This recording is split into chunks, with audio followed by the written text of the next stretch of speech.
여러분 안녕하세요. 오랜만에 이렇게 화면으로 인사를 드립니다.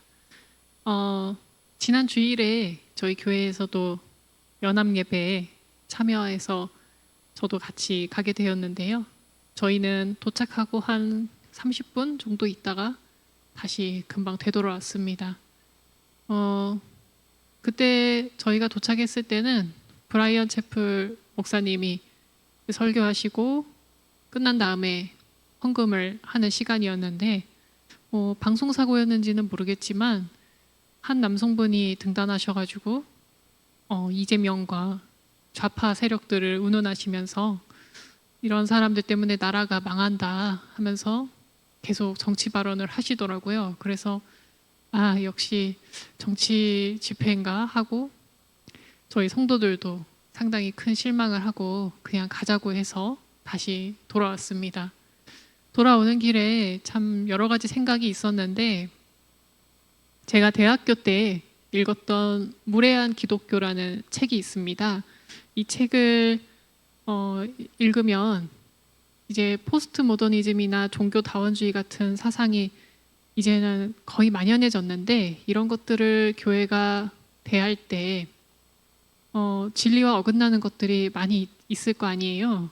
그럴 때 교회가 무조건 배타적으로 해야 될지, 그리고 배타적인 자세를 가질 때 무례한 그런 태도를 가지진 않는지, 그런 것들을 참 총체적으로 잘 점검하는 책이었는데 이런 내용들이 교회 안에서도 좀 다뤄질 필요가 있겠다라는 생각이 들었습니다.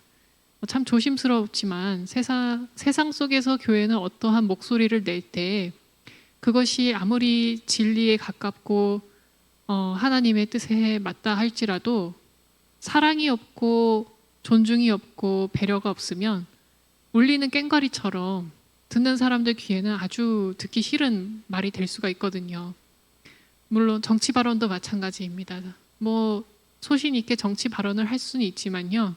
그 발언이 혐오감과 또 상대방을 깎아내리는 그런 발언으로 나아가게 되면 교회 안에 항상 보수 세력만 있는 건 아니거든요. 진보도 있고 또 중도도 있고요. 다양한 정치 입장이 다양한데 그런 사람들을 통틀어서 설교를 하는 목회자들은 상당히 조심스럽게 발언을 하는 것이 맞습니다. 하지만 일방적인 그런 발언, 상대 측이 들었을 때 상당히 기분 나쁜 발언이 돼버리는 순간 교회는 이제 분열되기 시작하는 것이죠.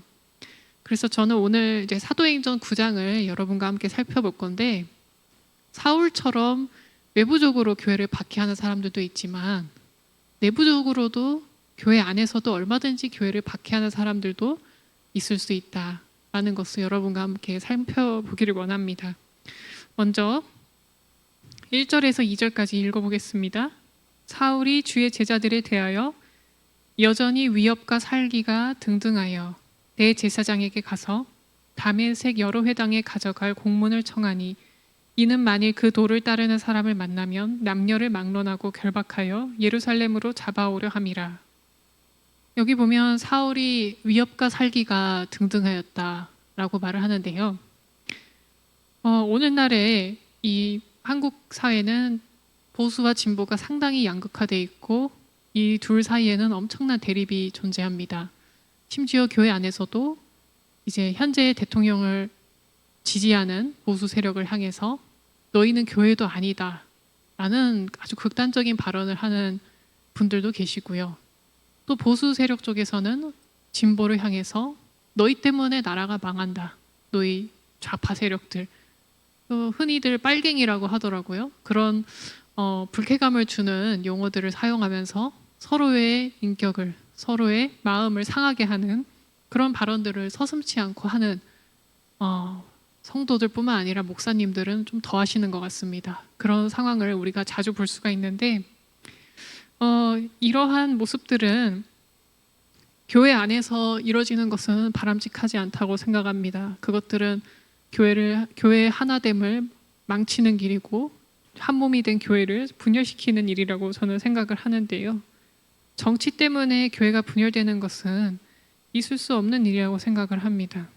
우선 사울의 경우는 좀 달랐죠. 사울은 자신의 신앙과 예수의 제자들이 전하는 신앙이 부딪혔기 때문에 어떤 코드가 그를 건드렸는지는 정확히 알 수 없습니다. 학자들마다 얘기하는 게 다양하지만 아무래도 복음이라는 것은 바리새인들이 추구하던 율법을 철저히 지키면서 하나님께 인정받고자 하는 그런 신앙과 너무나 반대되는 신앙이었기 때문에 사울의 입장에서는 그것이 걸렸을 수가 있겠습니다.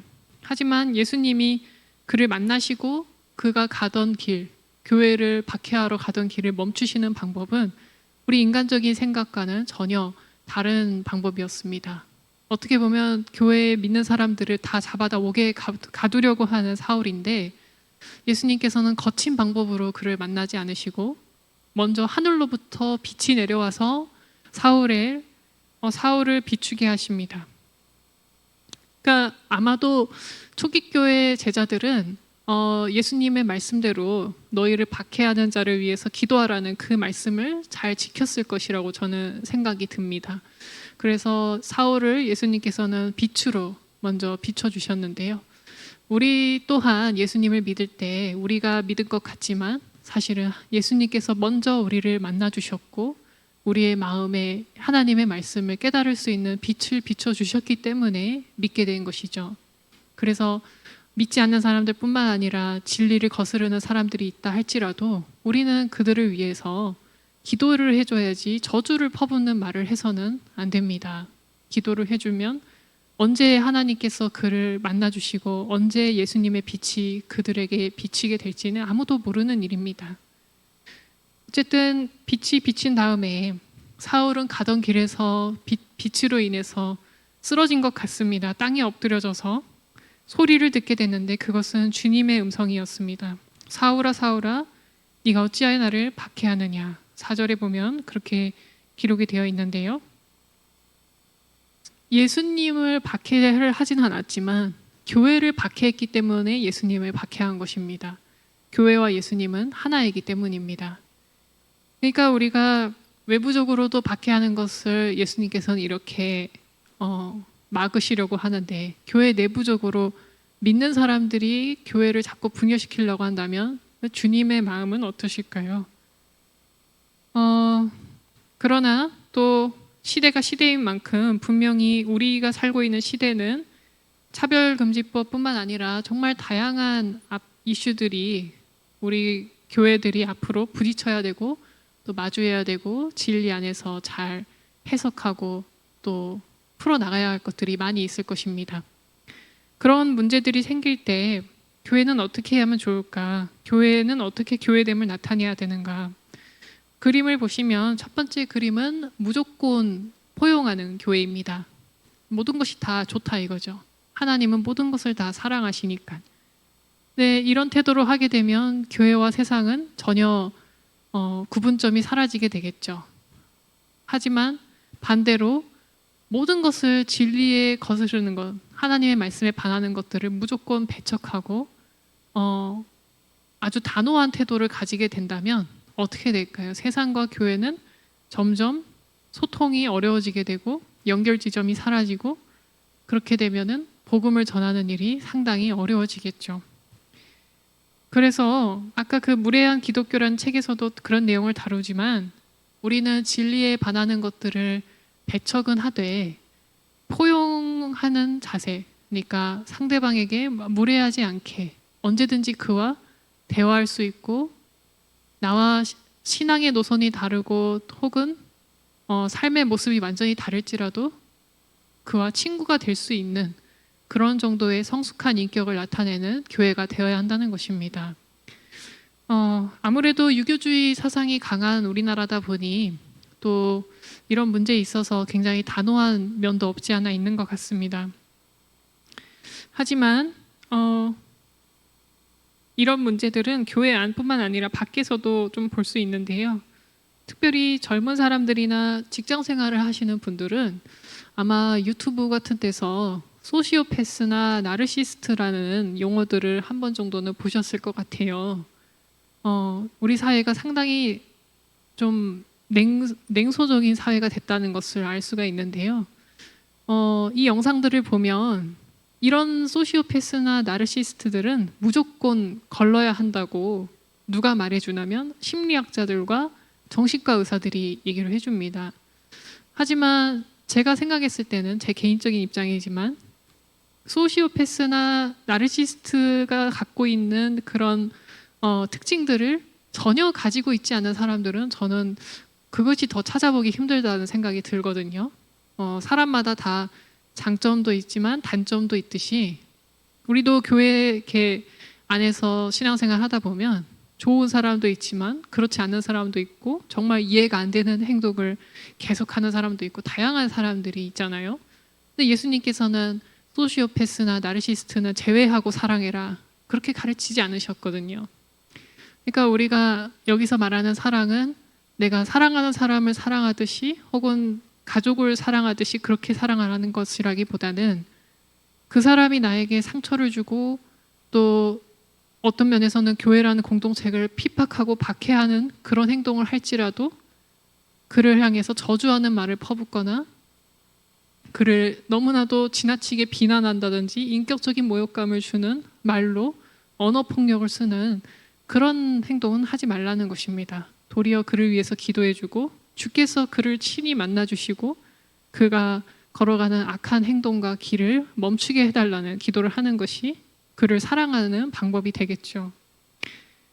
그래서 우리가 사울처럼 이렇게 외부적으로 물리적으로 교회를 박해하는 사람도 있지만 오늘날에는 어쩌면 교회 내부적으로 교회 안에서 교회를 박해하는 사람들이 더 많지 않은가 생각을 해보고요. 박해하는 방법은 다름이 아닌 교회의 하나됨을 자꾸 분열시키는 것이죠. 안타깝게도 우리나라는 나라는 작은데 교단은 상당히 많이 분열이 돼 있는 상태이고 장로교가 가장 많이 분열이 된 교파이기도 합니다. 그래서 우리가 이제 에베소서 4장 말씀을 보면 교회를 성령이 하나 되게 하신 것을 힘써 지키라 3절에 말씀하고 그 방법이 바로 2절에 나와 있듯이 모든 겸손과 온유로 하고 오래 참음으로 사랑 가운데서 서로 용납하라고 말합니다. 오늘날에는 참 사람들이 자기 개발과 또 건강과 여러 가지 도움이 되고 물질적인 것들을 많이 이렇게 발전시키는 것에 힘쓰고 있습니다. 또 재테크도 많이 해가지고 어디 투자하는 것도 참 많이 연구를 하시는데 이럴 때일수록 교회가 더 힘써 연구하고 가르쳐야 될 것은 바로 이런 사랑, 용납, 겸손과 온유와 같은 그런 예수님의 성품을 우리가 닮아가고 그런 것들을 삶에서 실천하는 것에 더 힘써야 하지 않을까 싶습니다. 왜냐하면 교회가 서로 하나가 되고 연합이 되고 서로를 용납해 줘야만 이 사회도 서로의 모습 속에 소시오패스나 나르시스트와 같은 모습이 있다 할지라도 용납하고 하나가 될 수 있는 사회로 변화될 수 있기 때문입니다. 교회가 변하지 않으면 사회도 변하지 않습니다. 항상 교회가 먼저 변화돼야 됩니다. 기도하겠습니다. 하나님 아버지 감사합니다.